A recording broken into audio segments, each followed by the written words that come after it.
ने जो उनका एयरबेस उड़ाया वो तो हमने दिखाया कि देखो तुम्हारा ये गड्ढा हमने कर दिया, चाहे वो गड्ढे तो एक दिन में भर जाते हैं, गड्ढे एक दिन में भर जाते हैं, और वो कोई उसको बड़ा डैमेज नहीं मानता मैं। ओके। लेकिन दुनिया का ये मानना है कि उस वक्त हिंदुस्तानी कुछ जहाज गिरे हैं कितने, बट हालांकि उसके टुकड़े कहीं हमें दिखाई नहीं पड़े, क्योंकि हमने कहा कि सैटेलाइट इमेजेस के जरिए कुछ दिखा दो। वीडियो बठिंडा के पास से आए हैं, 2 जगह से तो मैं कंफर्म, यहाँ वीडियो मैंने खुद देखे हैं, आए हैं। पाकिस्तान को लोग कैसे देखते हैं?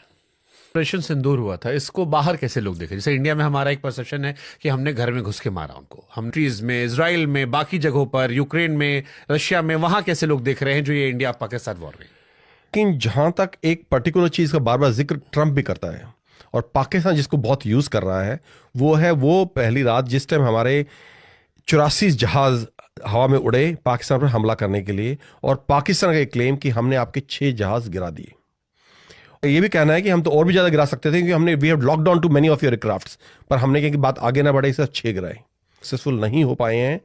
देखिए बाहर जो सोशल मीडिया है, लेकिन जो जनरल परसेप्शन है कॉमन पब्लिक में, और even in the elites, military elites outside India, is that in overall war, जहां भी एयर बैटल हुई, जो कि द्वितीय विश्व युद्ध के बाद आज तक की सबसे बड़ी एयर बैटल थी।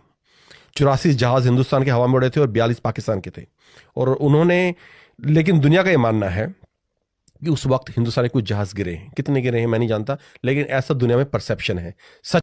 बट हालांकि उसके टुकड़े कहीं हमें दिखाई नहीं पड़े, क्योंकि हमने कहा कि सैटेलाइट इमेजेस के जरिए कुछ दिखा दो।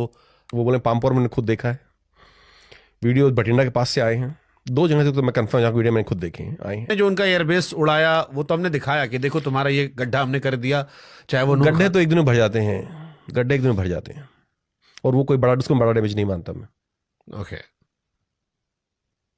एक चीज जो बोल रहे हैं कि इंटीग्रेशन की बहुत जरूरत है, everything was integrated, all the air defence, all the radars from navy to artillery to aviation to air force, all everything was integrated, which I think were integrated on our side as well. Probably we need better integration of this. Technology उनके पास है। Chinese लड़ाई में सामने आई है, हम बिल्कुल अकेले थे इस लड़ाई में, आपने ऑब्जर्व किया ये जिस तरह से टर्की, चीन, अजरबैजान बिल्कुल खुलकर खड़े थे पाकिस्तान के साथ में कि हमारा एक ब्रदर मुल्क है और हम इसके साथ खड़े हैं और आखिर में लड़ेंगे। हमारे साथ कोई खड़ा था ऐसे? नहीं, एक भी मुल्क नहीं था।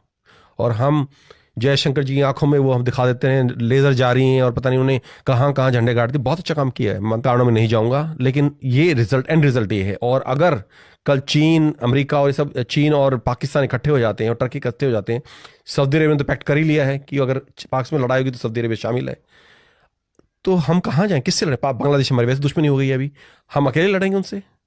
हमें इस पे सोचने की ज़रूरत है कि हमारी क्या ये जो हम नॉन अलाइनमेंट कर रहे हैं, हम किसी से दोस्ती नहीं करेंगे, किसी से दुश्मनी करेंगे, क्या ये सही है? और अगर कैसी क्रिटिकलिटी आती है, विजयनगर अंपायर जो था, कृष्णदेवराया इतना महान अंपायर था, कैसे तबाह हुआ? सारे दुश्मन जो मुसलमान थे आसपास सारे, क्योंकि अकेला हिंदू किंगडम था, सारे इकट्ठे हो गए, जो आपस में दुश्मन थे वो भी इकट्ठे हो गए, अकेला लड़ा और सारे इकट्ठे हो गए तो हार गया, खत्म कर दिया गया, हमेशा के लिए इतिहास के पन्नों से मिटा दिया गया। आप मतलब आपकी मैं ऐसा भी कहना चाह रहा हूं कि जो इतिहास में हमने गलतियां की हैं वो उनका दोहराई नहीं होनी चाहिए, और उसे हमें कैसे रोक सकते हैं, इसको हमें इस पे सबक लेने की जरूरत है, इस पे स्टडी करने की जरूरत है और इस पे काम करने की जरूरत है। तो आप एक फौजी भी रहे हो, एक जर्नलिस्ट भी रहे हो, इंडिया की foreign policy up to mark नहीं है? मैं ये नहीं कहूंगा, बहुत अच्छे फॉरेन मिनिस्टर हैं, इन्होंने बहुत, जैसे हमेशा यूनाइटेड नेशन जनरल असेंबली है या कई और मुद्दों पर हमें बहुत सपोर्ट मिला है, और न्यूट्रलिटी कहीं ना कहीं हमें कुछ हद तक हमें कामयाब भी आई है।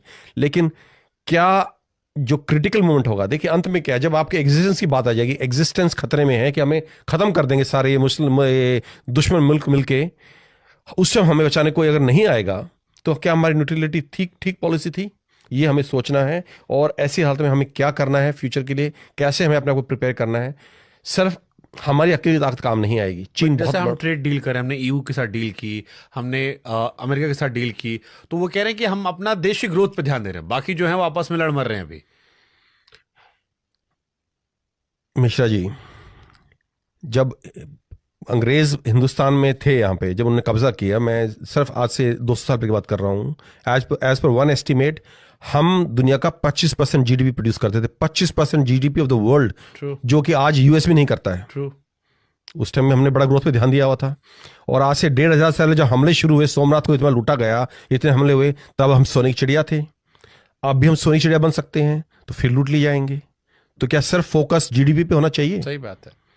जब तक हम अपने को मजबूत नहीं करते और जब तक हम इंटरनल थ्रेट्स को नहीं समझते, एक्सटर्नल थ्रेट्स को एसेस नहीं करते ठीक से, जीडीपी ग्रोथ, सोने की चिड़िया, सब बेमानी है। बिल्कुल सही बात है। और कि ऑपरेशन सिंदूर में भी इतनी सारी फेक इंफॉर्मेशन इसलिए निकाली गई ताकि हथियार का कारोबार चलता रहे। वो जो 6-0 रफाल के जिक्र आया या इधर आया, क्योंकि वो लड़ाई चल रही थी चाइनीज इंडस्ट्री वर्सेस आपकी France industry, American industry. Bharat के पास जो हथियार थे वो फ्रांस की इंडस्ट्री के थे, पाकिस्तान के पास जो हथियार थे वो चाइनीज इंडस्ट्री के थे और अमेरिकन इंडस्ट्री के थे। और एक थ्योरी निकल कर आई कि इसलिए भी मार्केट फैलाया गया ताकि, क्योंकि ये पहली वॉर थी जो न्यूक्लियर कंट्रीज के बीच में वॉर थी, ताकि अब जो देश है वो इनको देखकर एक्साइटेड हो कि ये जीता, इसके हथियार ज्यादा मंगा लेते हैं। देखिए, इसमें काफी हद तक सच्चाई है, क्योंकि अगर कोई नया मुल्क कोई हथियार खरीदने की सोचता है तो they want battle tested weapons. ऐसे कहने को तो आप कुछ भी कहें, शोज में आप कुछ भी दिखा दें और कुछ भी स्पेसिफिकेशन लिख दें, लेकिन लड़ाई में जो हथियार टेस्ट हुए और जिन्होंने अपनी एफिकेसी प्रूव की है, तो हर कंट्री चाहता है कि वो हथियार खरीदे। तो इसमें जो थियरी आप बोल रहे हैं, ये कहीं ना कहीं मैं भी इसको सच मानता हूं कि जो भी इसका आउटकम आया है, तो जो हथियार इसमें सक्सेसफुल हुए हैं उन रेस्पेक्टिव कंट्रीज ने उनको बहुत मार्केटिंग की है कि look how we have succeeded in this. और हमने देखा उसके बाद जो चाइनीज एयरक्राफ्ट्स हैं उनकी सेल बढ़ी है। In fact Pakistani aircraft, which is in collaboration, they produce certain aircraft with China, which now Azerbaijan has ordered, and I think few other countries have ordered those aircraft. तो S-400 की demand बहुत बढ़ गई because it very successful. हमारे आकाश में काफी successful हुई है, उनकी डिमांड बढ़ी है। तो yes, there is always an angle that whichever weapons have done well in a particular conflict, उस कंट्री जो उसको प्रोड्यूस करती है वो उसको मार्केटिंग के लिए यूज करती है और उसकी डिमांड दुनिया में बढ़ जाती है। ये सच है जो ऑपरेशन एजेंसी में। लेकिन उसके बावजूद हमारे उतने ही सैनिक मारे जाना है, उससे ज्यादा मारे जाना, जितना उग्रवादी मान रहे हैं, मारे जा रहे हैं। उनकी ट्रेनिंग हुई 2 हफ्ते के लिए, हमारे यहाँ ट्रेनिंग होती है 1 साल 1.5 साल के लिए, वो पूरी यूनिट में ट्रेनिंग चलती है। तो कहीं ना कहीं उस ट्रेनिंग में खामी है, कहीं ना कहीं वो ट्रेनिंग सीरियसली नहीं की जा रही है, कहीं ना कहीं चाहे वो लोअर लेवल हो चाहे हायर लेवल हो, जो प्रायोरिटीज दी जा रही हैं।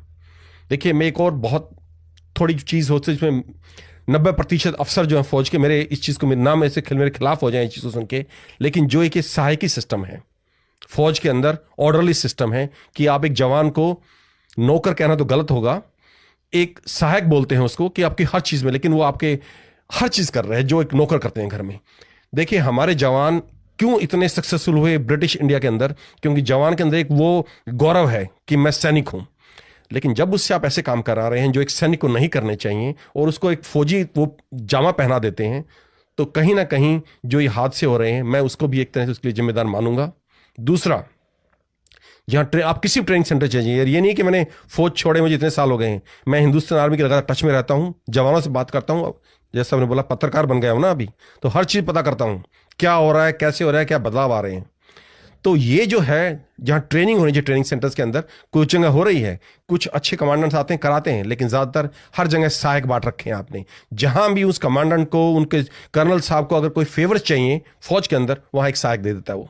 और सहायक कौन चाहते हैं? ज़्यादातर इन्फेंट्री के जवान वही राजपूत, जाट, सिख, गुरखे जो लड़ने हुए लोग हैं, उनको अगर आप ये काम कराएंगे तो फिर कहीं ना कहीं हमारी ट्रेनिंग, उनका जो मोटिवेशन लेवल है और जो रिजल्ट हमें देखने को मिल रहे हैं वो सामने आएंगे। मेरे को आपकी बात सुन के एक फौजी की बात याद आई, क्योंकि एक चैनल में कई सारे फौजी हमारे साथ थे, तो मैंने उनसे पूछा था कि कैसे पता करें कि जो आतंकवादी है वो कश्मीरी है या पाकिस्तान से आया है। तो उन्होंने एक बड़ा छोटा उदाहरण दिया था मुझे कि अगर शहादत उनकी ज्यादा होती है कि 4 आतंकवादी, आप खबर पढ़ते हैं कि 4 आतंकवादी मारे गए और कोई जवान शहीद नहीं हुआ या 1 जवान शहीद हुआ, तो समझ लेना वो कश्मीर का था, क्योंकि वो उतने ट्रेंड नहीं होते हैं, नए होते हैं, सिर्फ जोश में आगे भेज दिया गया। लेकिन अगर ये उल्टा सुनाई पड़े कि 2 आतंकवादी मारे गए, 4 हमारे भी जवान शहीद हुए, तो समझ लेना वो सरहद पार से आया था, क्योंकि वो बहुत ट्रेंड होके आया था, मुश्किलों से आया था। तो मेरे जहन में हमेशा सवाल चलता था कि अगर एक आतंकवादी उतनी ट्रेनिंग ले रहा है तो हम क्या कमजोर पड़ जा रहे हैं ट्रेनिंग उस पर? और ये फौजी की बताई हुई बात है कर्नल। वही आपको बता रहा हूं कि वो जो सरहद पार से भी आया है ना, उसकी ट्रेनिंग भी कुछ हफ्तों से ज्यादा नहीं होती है। यहाँ हम 9 महीने तो सेंटर में ट्रेनिंग कराते हैं। एक नए जवान जो भर्ती होता है उसकी लगातार यूनिट में ट्रेनिंग चलती है, तो कहीं ना कहीं उसमें कमी रही है। और हमारी प्रॉब्लम क्या है, अब मैं ये चीज बोल रहा हूं ना, कल 10 लोग मुझे इस चीज के लिए गाली देंगे कि आप भी कैसे बोल सकते हो अपनी फौज के बारे में। अरे हमारी फौज इसलिए बोलना जरूरी है, अगर इस चीज को हम एड्रेस नहीं करेंगे और सिर्फ फौज के अंदर रहने देंगे तो इस चीज में कभी सुधार हो ही नहीं सकता। एक और सवाल मेरे जहन में से आ गया, क्योंकि ये इससे का जिक्र हो गया, किसी एक जवान ने मुझसे कहा कि 26 जनवरी को जो परेड होती है उसमें हमारे यहाँ करतब दिखाया जाता है, सैन्य शक्ति के प्रदर्शन के तौर पर। एक जवान के तौर पर कैसे देखते हैं इसे आप? देखिए, मार्च पास्ट ठीक है, आपकी सैन्य शक्ति का प्रदर्शन है, सही है, बहुत अच्छी चीज़ है। हमारे जो सिटीजन्स हैं, नागरिक हैं, उनका मनोबल बढ़ता है कि देखिए हमारी फौज कितनी स्ट्रांग है और हमारी रक्षा कर सकती है, सक्षम है, बहुत अच्छी चीज़ है। लेकिन जिस चीज़ के मैं खिलाफ हूं थोड़ा, आप जो लगातार मैं बचपन से देखता आ रहा हूं, वो एक मोटरसाइकिल चल रही है, उसके ऊपर डंडे लगा रखे हैं, किसी में 10 लोग, किसी में 20 लोग, कोई इस पर शीर्षासन कर रहा है। देखिए, हम सर्कस नहीं है, ये फौज है और हमें सिर्फ वो चीज़ दिखानी चाहिए जो हमारे कॉम्बैट पोटेंशियल दिखाती हैं। हाँ, झलकियाँ वो अलग हैं, वो हमारी कल्चरल विरासत को दिखाती हैं, अलग चीज़ें हैं। जहाँ तक सैन्य शक्ति का प्रदर्शन है, वो चीज़ें दिखाएं जिससे हमारा कॉम्बैट पोटेंशियल है वो दुनिया को दिखे, हमारे नागरिकों को दिखे। इस तरह की चीज़ दिखा के मजाक बनता है। मेरे जो बाहर के दोस्त हैं, मेरे बहुत मुल्कों की आर्मी ऑफिसर्स फ्रेंड्स हैं, मिलते हैं, बातचीत करते हैं। मुझे किसी ने एक क्लिप दिखाई, राज इज दिस इंडियन आर्मी? वो मोटरसाइकिल चला रहा है मुझे बड़ी करके और 5-6 लोग चढ़े हैं ऊपर नीचे, और वो हम नेशनल रिपब्लिक डे के अंदर वो हम अपने कर्तव्य पथ पे चला रहे हैं। मतलब what impression we giving to the world?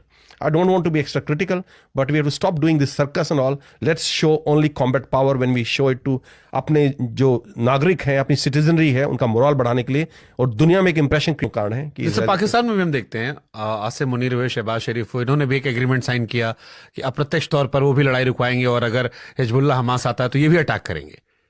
तो वो इस तरह कोई कदम नहीं उठाएंगे। लेकिन एक इंटरेस्टिंग खबर मैं आपको बता दूं कि अभी Israel has become very active in Balochistan, because Balochistan के एक तरफ है ईरान, और ईरान में एक प्रोविंस है कॉल्ड सिस बलूचिस्तान।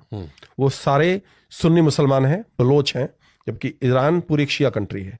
तो वो हमेशा उनको दबाते आए हैं जो बलोच हैं ईरान के अंदर। तो ईरान नंबर 1 दुश्मन है इसराइल का, और इधर पाकिस्तान जो न्यूक्लियर कंट्री है वो इसका दुश्मन है। अगर बलोचिस्तान कल एक इंडिपेंडेंट मुल्क बन जाता है और वो अगर ईरान के साथ अलाई करता है, जैसे कुर्द कर रहे हैं अभी, इजराइल के साथ अलाई करता है, तो this is the best scenario for Israel, where they can keep an eye on Iran as well as Pakistan at the same time with the base in Balochistan. Is it possible? चल रहा है इस मतलब वक्त। अटैक जो बढ़ गए हैं, बलोच लीडर्स है, पीछे अभी एक इकोनॉमिक टाइम्स ने शायद एक इंटरव्यू पब्लिश किया है of a Baloch leader who is in exile, जिसने बोला कि हमने इजराइल को बोला है आप हमें इस वक्त सपोर्ट करो and we will recognise Israel, we will have diplomatic relation with Israel and will support वो इजराइल। तो मीर बलोच और बाकी जितने भी हो सब कई दो तीन अलग अलग मैगजीन्स हैं, अलग न्यूज मीडिया आउटलेट्स ने जो बलोच लीडर्स ने एग्जाइल का इंटरव्यू पब्लिश किया है। और जो खबर जो मुझे थोड़ी बहुत है, ये थी आज की वीडियो। अगर आप भारतीय मीडिया का रिएक्शन देखना और सुनना चाहते हैं तो वी रिएक्शन चैनल को सब्सक्राइब करें और बेल आइकन को प्रेस करें ताकि नए आने वाले वीडियो आपको पता चल सके, और हमें टिकटॉक पर भी फॉलो करें नेक्स्ट वीडियो के लिए।